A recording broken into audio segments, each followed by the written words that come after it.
దయచేసి లేచి నిలబడండి. గౌరవ ప్రోటం స్పీకర్ గారు వస్తున్నారు.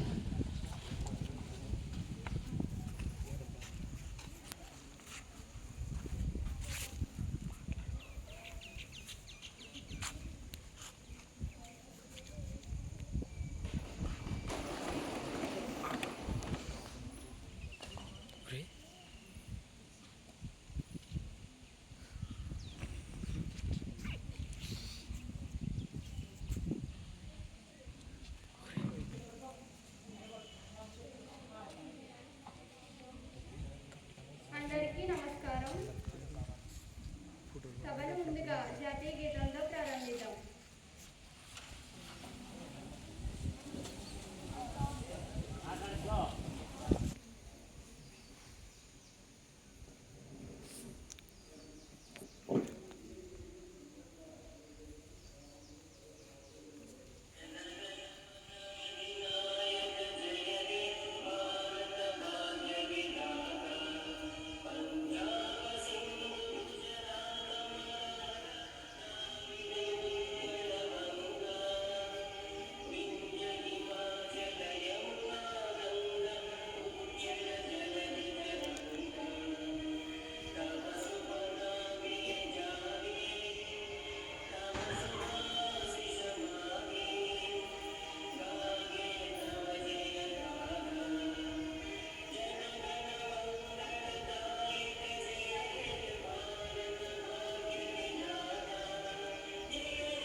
విశిష్ట అతిథులారా, నాతోటి భాగస్వాములారా, భారత రాజ్యాంగ దినోత్సవం 2025 సందర్భంగా సమావేశమైన ఈ సభకు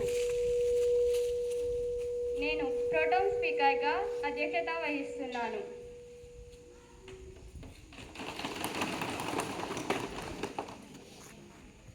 ఈరోజు మన సభకు ఒక ప్రత్యేకమైన రోజు. మన శాసనసభ్యుల నుండి ఒక ప్రజాప్రతినిధిని స్పీకర్గా ఎన్నుకోవడం ఈనాటి మన ప్రధాన ఎజెండా. స్పీకర్ పదవికి ఎన్నికల ప్రక్రియ ప్రారంభిద్దాం. స్పీకర్ పదవికి నామినేషన్లు ఆహ్వానిస్తున్నాను. రాజోలు నియోజకవర్గం ఎమ్మెల్యే టి శిరీష గారు గౌరవనీయులు కుమారి రేష్మ గారిని స్పీకర్గా ప్రతిపాదిస్తున్నారు.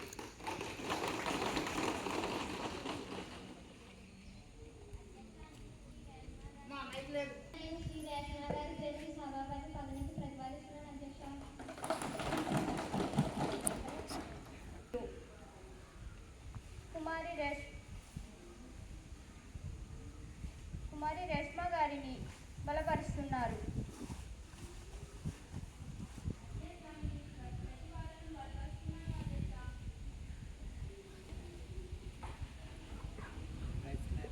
ఏమీ లేనందువలన గౌరవనీయులైన కుమారి రేష్మ గారిని స్పీకర్గా ఎన్నికైనట్లు నేను అధికారికంగా ప్రకటిస్తున్నాను. ఇప్పుడు మన ముఖ్యమంత్రి గారు అలాగే ప్రతిపక్ష నాయకులు ఇద్దరు వచ్చి కుమారి రేష్మ గారిని ఆసనం వరకు తోడుకు రమ్మనవలసిందిగా కోరుతున్నాను.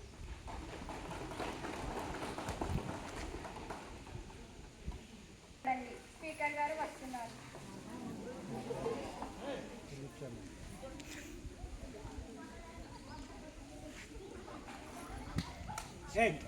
సిద్ధు గట్టిగా చెప్పు. Sir please be seated.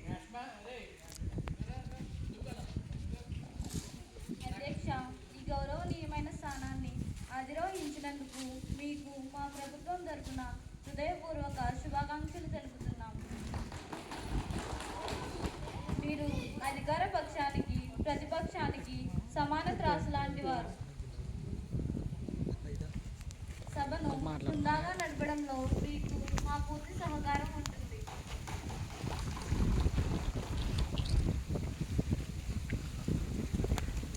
అధ్యక్ష, మీకు మా శుభాకాంక్షలు.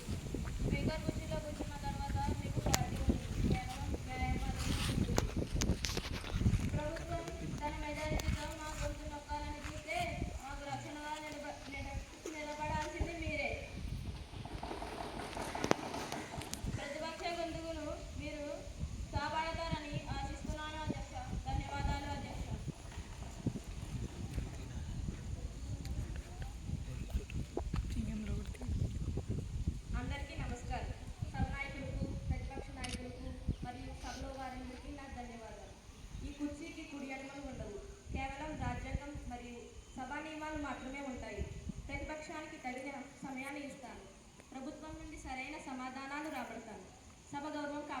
మనందరి బాధ్యత. ఇక సమయం వృధా చేయకుండా సభా కార్యక్రమాలను మొదలు పెడదాం. ఇప్పుడు క్వశ్చన్ అవరం ప్రారంభమవుతుంది. వ్యవసాయ శాఖ మంత్రి గారిని స్పందించవలసిందిగా కోరుతున్నాను. అడిగిన మొదటి ప్రశ్న, ఈ సంవత్సరం ప్రభుత్వం ఎంతమంది రైతులకు విత్తనాలు మరియు ఎరువులు అందిస్తుంది అధ్యక్ష? దీనికి నా జవాబు అధ్యక్ష 12 లక్షల మందికి. రెండవ ప్రశ్న అధ్యక్ష, ఇటీవల వర్షాలు తుఫానుల వల్ల పంటలు దెబ్బతిన్నాయి. ఎన్ని ఎకరాలకు ప్రభుత్వం నష్టపరిహారం ఇచ్చింది అధ్యక్ష? దీనికి నా సమాధానం అధ్యక్ష 3.5 లక్షల ఎకరాలకు.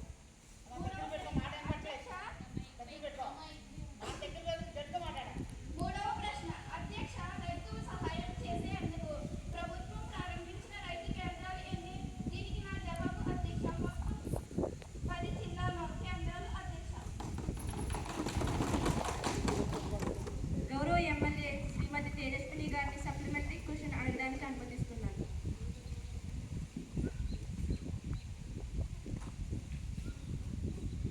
అధ్యక్ష గౌరవనీయులైన మంత్రి గారి 12 లక్షల మంది రైతులను ఆదుకోవడం అది చిన్న విషయం అధ్యక్ష. రైతులకు వేల రకాల విత్తనాలు మరియు ఎరువులు సప్లై చేసే మన ప్రభుత్వం రైతుల పక్షపాత ప్రభుత్వంగా నిరూపించుకోవాలని మీ ద్వారా గౌరవనీయులైన వ్యవసాయ శాఖ మంత్రిని కోరుతున్నాను అధ్యక్ష. రాబోయే రబీ సీజన్లో విత్తనాలు మరియు ఎరువుల కొరత లేకుండా మన ప్రభుత్వం ఎటువంటి చర్యలు తీసుకుంటుందో మీ ద్వారా మాకు తెలియజేయగలరని కోరుతున్నాను అధ్యక్ష.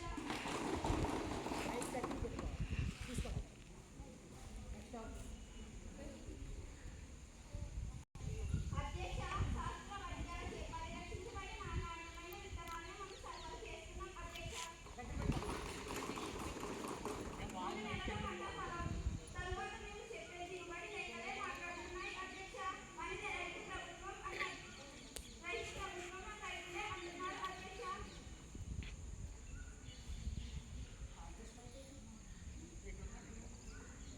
క్వశ్చన్ పై గౌరవ హెచ్ఆర్డి మినిస్టర్ గారిని వివరణ ఇవ్వవలసిందిగా కోరుతున్నాను.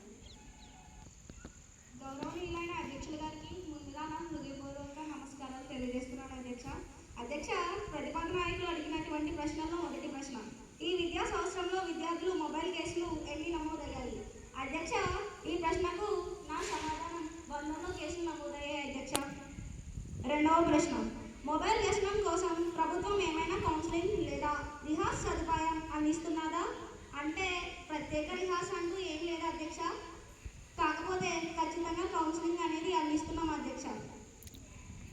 మూడవ ప్రశ్న,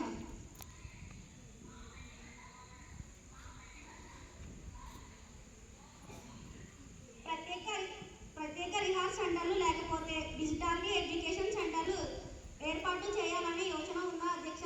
ఖచ్చితంగా ఉంది అధ్యక్ష, మాకు అటువంటి ఆలోచన ఉంది. ప్రస్తుతం ప్రభుత్వం పరిశీలిస్తుంది అధ్యక్ష. పైలట్ సెంటర్ ప్రతిపాదనలో ఉంది అధ్యక్ష. ధన్యవాదాలు అధ్యక్ష. గౌరవ ఎమ్మెల్యే కుమారి సాయి గారిని సప్లిమెంటరీ క్వశ్చన్కి అనుమతిస్తున్నాను.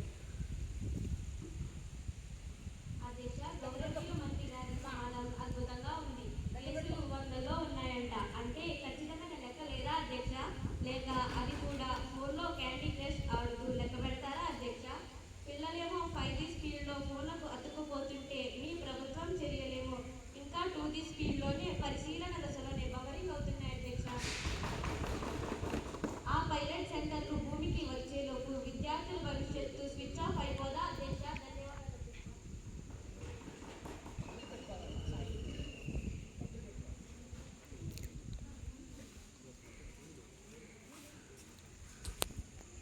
గౌరవ ఎమ్మెల్యే కుమారి హేమ గారిని సప్లిమెంటరీ క్వశ్చన్ అడగడానికి అనుమతిస్తున్నాను.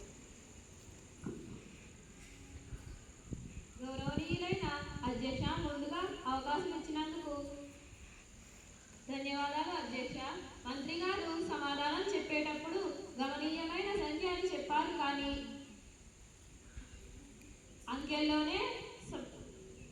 అంకెల్లోనే స్పష్టత లేకపోతే ఇంకా అభివృద్ధి ఎలా కొలుస్తాం అధ్యక్ష? మా ఆవేదన ఒకటే అధ్యక్ష, గిరిజనుల పోటీలు ప్రధానంగా గ్రామీణ ప్రాంతాల్లోనే ఉన్నాయి అధ్యక్ష. వారికి అభివృద్ధి జరగకపోతే రాబోయే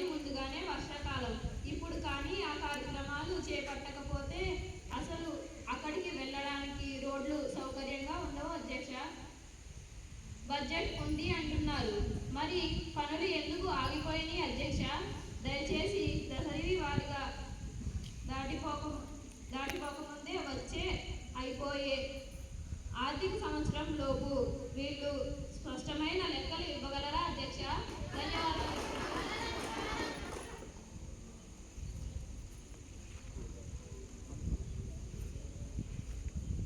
సభ్యులు అడిగిన ప్రశ్నకు నా దగ్గర చెంపదెబ్బ లాంటి సమాధానం ఉంది.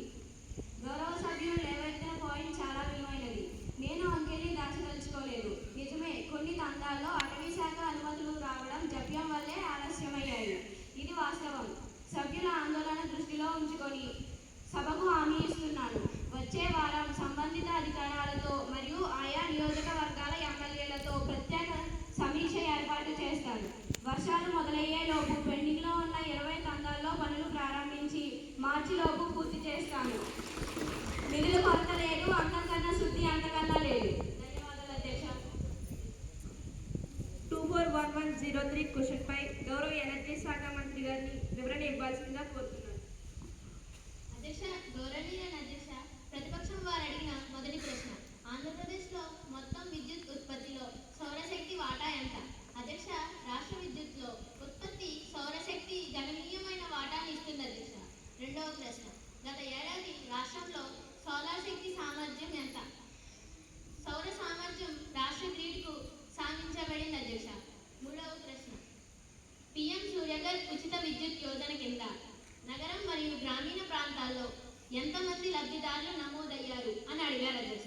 ఈ యోజన కింద అయ్యారు అని అడిగారు అధ్యక్ష. ఈ యోజన కింద నగరం మరియు గ్రామీణ ప్రాంతాల్లో అనేక మంది లబ్ధిదారులు నమోదయ్యారు అధ్యక్ష. ధన్యవాదాలు. గౌరవ ఎమ్మెల్యే కుమారి సాత్విక గారిని సప్లిమెంటరీ క్వశ్చన్ అడగడానికి అనుమతిస్తున్నాను. ధన్యవాదాలు అధ్యక్ష. అధ్యక్ష, మంత్రి గారు చెప్పినట్లు రాష్ట్రంలో సోలార్ కెపాసిటీ పెరగడం సంతోషకరం. సీఎం సూర్యోదయ పథకం ద్వారా ప్రజలకు ఉచిత విద్యుత్ లభిస్తుంది. దీన్ని మేము సంతోషంగా స్వాగతిస్తున్నాం అధ్యక్ష. అయితే ఒక సమస్య ఉంది అధ్యక్ష. వాళ్ళకి తెలియదా అధ్యక్ష? ఇదేంటి అధ్యక్ష, పైన ప్యానల్స్ ఉంది, కింద మీటర్లు లేకపోతే ఎలా? వినియోగదారులకు లాభం రాదని వాళ్ళకి తెలియదా అధ్యక్ష? అధ్యక్ష, నా విన్నపం ఒక్కటే అప్లికేషన్. అధ్యక్ష, నా విన్నపం ఒక్కటే అప్లికేషన్ ఆమోదించిన 15 రోజుల్లోనే ఖచ్చితంగా నెట్ మీటర్లు బిగించాలని ప్రభుత్వం ఒక కఠినమైన గడువు విధిస్తే ఈ పథకం మరింత వేగంగా ప్రజలకు ఖచ్చితంగా వెళ్తుంది అధ్యక్ష. ధన్యవాదాలు అధ్యక్ష.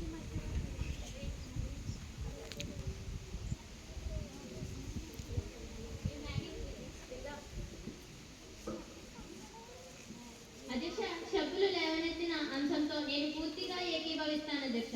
సోలార్ ప్యానెల్స్ బిగించడం ఎంత ముఖ్యమో నెట్ మానిటరింగ్ అంతకన్నా ముఖ్యం అధ్యక్ష. కొన్ని చోట్ల జాప్యం జరుగుతుందన్న మాట వాస్తవమే. గౌరవ సభ్యులు సూచనను పరిగణలోకి తీసుకుని నేను ఇప్పుడే సభలో హామీ ఇస్తున్నాను అధ్యక్ష. వచ్చే సోమవారంలోపు డిస్కమ్ అధికారులకు స్పష్టమైన ఆదేశాలను జారీ చేస్తాం అధ్యక్ష. ఇకపై దరఖాస్తు చేసుకున్న 2 వారాలలోపు మీటర్ బిగించకపోతే దానికి సంబంధిత అధికారులపై కఠినమైన చర్యలు తీసుకుంటాం అధ్యక్ష. మంచి సూచన ఇచ్చిన ప్రతిపక్ష నాయకులకు మా ప్రభుత్వం తరఫున ధన్యవాదాలు. పిల్లల చేతిలో ఫోన్ ఉంటే మొబైల్ చేస్తున్నాం అంటారు, అది సరి చేయవచ్చు. కౌన్సిలింగ్ ఇస్తున్నాం. అధ్యక్ష, మా మైకులు కట్ చేశారా?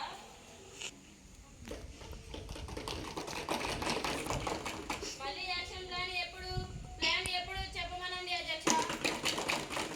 కానీ ప్రభుత్వం ఏం చేసినా గుడ్డిగా వ్యతిరేకించి మీ మైక్ వ్యసనానికి మాత్రం ప్రపంచంలో రిహార్సలేషన్ సెంటర్లు ముందు మందు కనబట్టలేదు అధ్యక్ష. పిల్లలకు కౌన్సిలింగ్ పనిచేస్తుంది కానీ మీకు పనిచేయదు. పైలట్ సెంటర్ల మీద మేము దృష్టి పెట్టాం అధ్యక్ష. మీరు కేవలం అల్లరి మీద మాత్రమే దృష్టి పెట్టారు అధ్యక్ష. తేడా అదే అధ్యక్ష. ధన్యవాదాలు అధ్యక్ష. 241104 క్వశ్చన్ పై గౌరవనీయులు హెచ్ఆర్డీ మినిస్టర్ గారిని స్పందించవలసిందిగా కోరుతున్నాం. గౌరవనీయులైన అధ్యక్షుల గారికి నా హృదయపూర్వక నమస్కారాలు.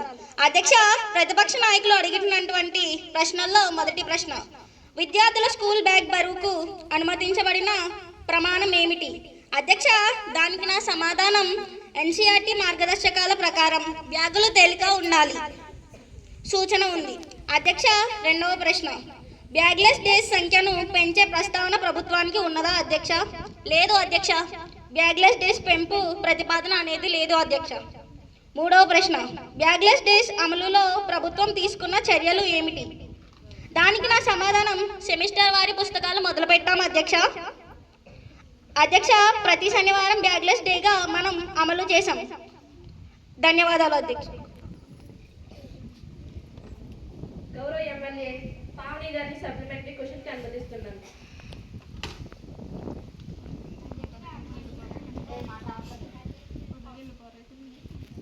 మంత్రి గారి సమాధానం చాలా బాగుంది. మన ప్రభుత్వం పిల్లలకి టెక్స్ట్ బుక్లను, నోట్ బుక్లను, బ్యాగులను ఫ్రీగా ఇస్తుంది అధ్యక్ష.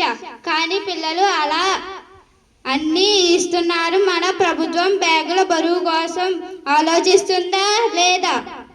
ఎలాంటి చర్యలు తీసుకుంటున్నారో మీ ద్వారా తెలుసుకోవాలనుకుంటున్నాను అధ్యక్ష.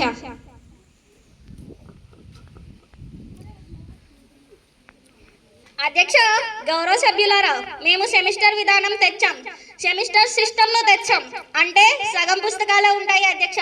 కానీ చివర నో బ్యాగ్ డే కూడా తెచ్చాం అధ్యక్ష. ధన్యవాదాలు. క్వశ్చన్పై గౌరవ పంచాయతీరాజ్ శాఖ మంత్రి గారిని స్పందించవలసిందిగా కోరుకుంటాను.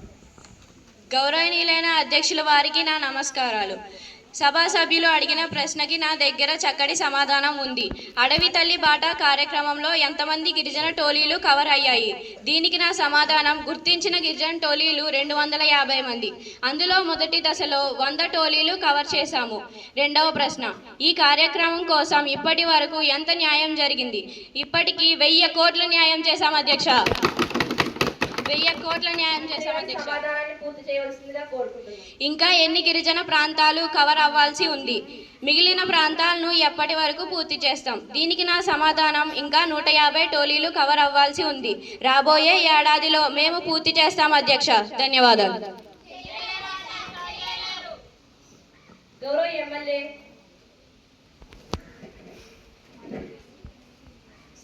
ఎమ్మెల్యే శ్రీమతి అనీషా గారిని సప్లిమెంటరీ క్వశ్చన్ అడగడానికి అనుమతిస్తున్నాను.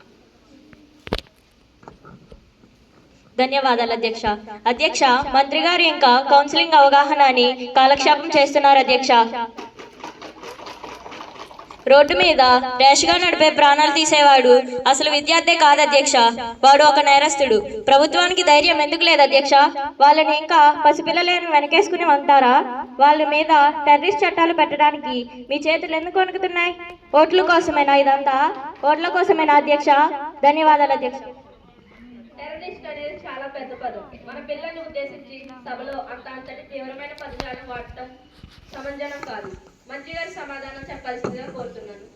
అధ్యక్ష, ప్రతిపక్ష సభ్యులు ఆవేదనను గౌరవిస్తున్నాను, కానీ వారు వాడిన భాషను నేను తీవ్రంగా ఖండిస్తున్నాను. వారు దారి తప్పిన మన పిల్లల అధ్యక్ష. దేశం మీద దాడి చేయడానికి వచ్చిన టెర్రరిస్టులు కాదు. వయసులో ఉన్న ఆవేశం, స్పీడ్ అనే పిచ్చి వాళ్ళని తప్పుదారి పట్టిస్తుంది. అంత మాత్రం వాళ్ళ భవిష్యత్తుని నాశనం చేసి వాళ్ళ నుదిటి మీద టెర్రరిస్ట్ అనే ముద్ర వేయాలా? అధ్యక్ష, ఒక స్టూడెంట్ తప్పు చేస్తే వాడిని జైల్లో వేస్తే వాడు నేరస్తుడు అవుతాడు. అదే వాడికి కౌన్సిలింగ్ ఇప్పించి తల్లిదండ్రులను పిలిపించి బాధ్యతను విచారిస్తే వాడు రేపు ఒక బాధ్యత గల పౌరుడు అవుతాడు. అధ్యక్ష, మేము పోలింగ్ మాత్రమే కాదు అధ్యక్ష, పేరెంటింగ్ కూడా చేస్తున్నాము. దయచేసి ఇంకోసారి టెర్రరిస్టులని పిలిచి సమాజం నుండి వెలివేయకండి. నేటి బాలలే రేపటి పౌరులు, అది తెలుసా? మానవత్వంతో మార్చుకుందాం, చట్టంతో సరిచేసుకుందాం. అధ్యక్ష, ధన్యవాదాలు. ఈ సభలో పాయింట్లన్నీ రిజిస్టర్ చేయబడ్డాయి. ఈ సభను ఇద్దరితో అధికారికంగా ముగిస్తున్నాను. ఈ సభను జాతీయ గీతంతో ముగిస్తున్నాను.